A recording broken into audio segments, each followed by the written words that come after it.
ఇప్పుడు ఈ లోకమునకు తీర్పు జరుగుచున్నది.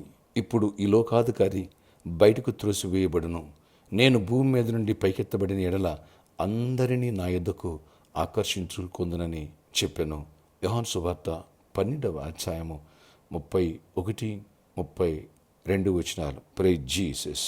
ఈరోజు ఏప్రిల్ 21 మండే. Good morning. పరలోకనేశ్వర సంఘ బిడ్డలకు, ఆత్మీయులకు, దైవజనులకు, ఇతర రాష్ట్రాలు, ఇతర దేశాల్లో ఉన్న మన ప్రియులందరికీ కృపాక్షేమములు సమృద్ధిగా విస్తరించునుగాక. ఫ్రెండ్స్, ఆయన శరీరధారిగా ఉన్నప్పుడే చెప్పారు, సిలువెక్కకు ముందు ఇప్పుడు ఈ లోకానికి తీర్పు జరుగుతున్నది, అపవాదికి జడ్జిమెంట్ స్టార్ట్ అవుతుంది, ఇప్పుడు ఈ లోకాధికారి బయట తోసివేయబడతాడు, నేను మరణించి పునరుద్ధారణి తిరిగి లేచి ఈ భూమి మీద నుండి ఆరోహణ పైకెత్తబడితే అందరిని నా యొద్దకు ఆకర్షించుకుంటాను అని ప్రభు ముందే చెప్పారు.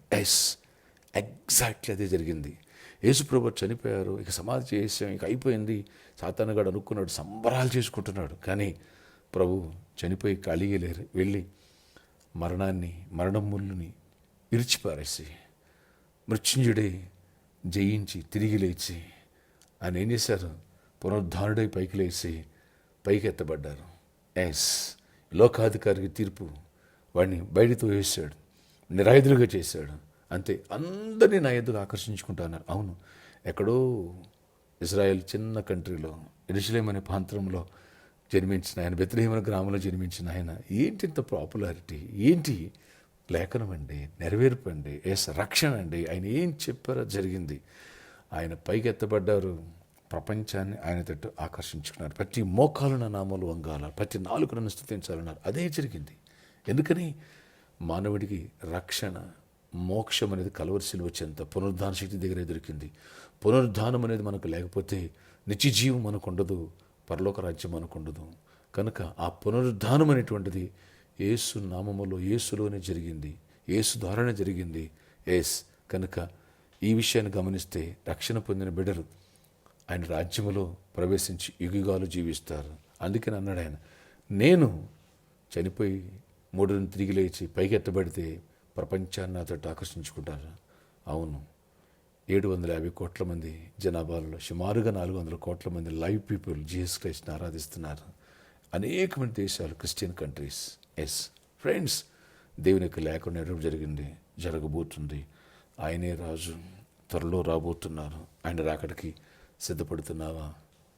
దేవుని ఆత్మతో నింపబడాలి, దైవికమైన భయం కలిగి పాపం చేయకుండా దూరంగా పారిపోవాలి, పరిశుద్ధంగా జీవించాలి. రక్షణ పొందలేదా? అయ్యా బాబు, రక్షణ పొందు, ఎంతకాలం వాయిదా వేస్తావు? నేడే మిక్కిలి అనుకూల సమయం, ఇదే మిక్కిలి సరైన టైం. ఈ విషయాన్ని గమనించు. ప్రార్థన. ఆయా నిన్నటి దిన ముందు వేలాదిగా నడిపించావు, ఘనంగా 3 వర్షిప్పులు, సన్ రైజ్ వర్షిప్ కానీ సెకండ్, థర్డ్ వర్షిప్ ఘనంగా జరిగించేస్తుంది. మంచి వాక్యాలు ఇచ్చావు, నీ మాటలు ముద్ర వేయండి. అవును నాయన, ఈ లోకాధికారి బయటికి తోసివేయబడుతున్నాడు, నేను భూమి మీద పైకి ఎత్తబడితే అందరిని నా ఎద్దుకు ఆకర్షించుకుంటున్నావు. అదే జరిగిందయ్యా. ఇంకా ప్రతి ఒక్కరూ రక్షణ పొందాలి, ప్రతి మోకాలి నామలు వంగాలి, ప్రతి నాలుగుని స్తుతించాలి. నాయన, అనేకులు నీకు నీ ప్రేమ తెలియక నశించిపోతున్నాడు. అందరూ రక్షించుకో. అధికారులను, పాలకులను, ప్రజలను రక్షించుకో. నీకు విరుద్ధంగా మాట్లాడకుండా రక్షించుకో. కృప చూపించండి, మాంసాలక్కలు తీర్చండి. నీ పునరుద్ధాన శక్తితో, నీ పునరుద్ధాన బలముతో నింపండి. నాయనా, మరణము జీవముగా మారిపోయింది.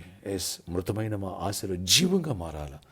అద్భుత రీతిలో కృప చూపించండి. నాయనా, కిందన్న నీ పైకి ఎత్తబడ్డావు.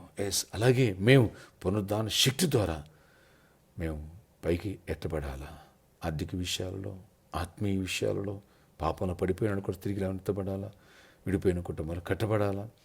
అస్వస్థ ఉన్నారు, స్వస్థపడాలి. ప్రతి బలహీనత తొలిపోవాలి, చీకటి తొలిపోవాలి. పరిచయం దీవించండి, నూతనాత్మను పిలవండి, కూర్చున్న వారిని స్థిరపరచండి. పాత వారు ఎవరు మిస్ కానివ్వద్దు, అందరి పట్ల దీవెన దయచేయండి. అలాగే వీబీఎస్ జరగడానికి కూడా కృప తెరవండి. ఈరోజు బర్త్డే, వెడ్డింగ్ యానివర్సరీలు దీవించి దీర్ఘాయుష్ కృపకి క్షేమ సమాధానం ఇచ్చి నడిపించండి.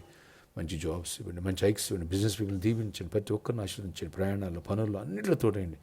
గొప్ప కార్యాలు, ప్రామిస్లను, ప్రాబ్లమ్స్, సాల్యూషన్స్, సిద్ధపడలేదు, రిజిస్ట్రేషన్ అవ్వడానికి సహాయం చేసి మార్గాలు సాధన చేయండి. ఇక్కడ కూడా దీవెన దయచేసి జీవించి ఆ ఫంక్షనాలు యజమాని కూడా దీవించి ప్రతి ఒక్కరిని ఆశీర్వదించి గొప్ప కార్యాలు చేయండి. పరిచారకులు, విశ్వాసుని ప్రతి ఒక్కరి పేరు జ్ఞాపకం బలపరచుకుని దురంతకు గొప్ప విజయాన్ని ఇవ్వండి. పునరుద్ధాన శక్తితో, పునరుద్ధాన బలముతో నింపండి. యేసు నామములో ప్రార్థిస్తున్నాను తండ్రి, ఆమేన్. May God bless you all. Have a nice day.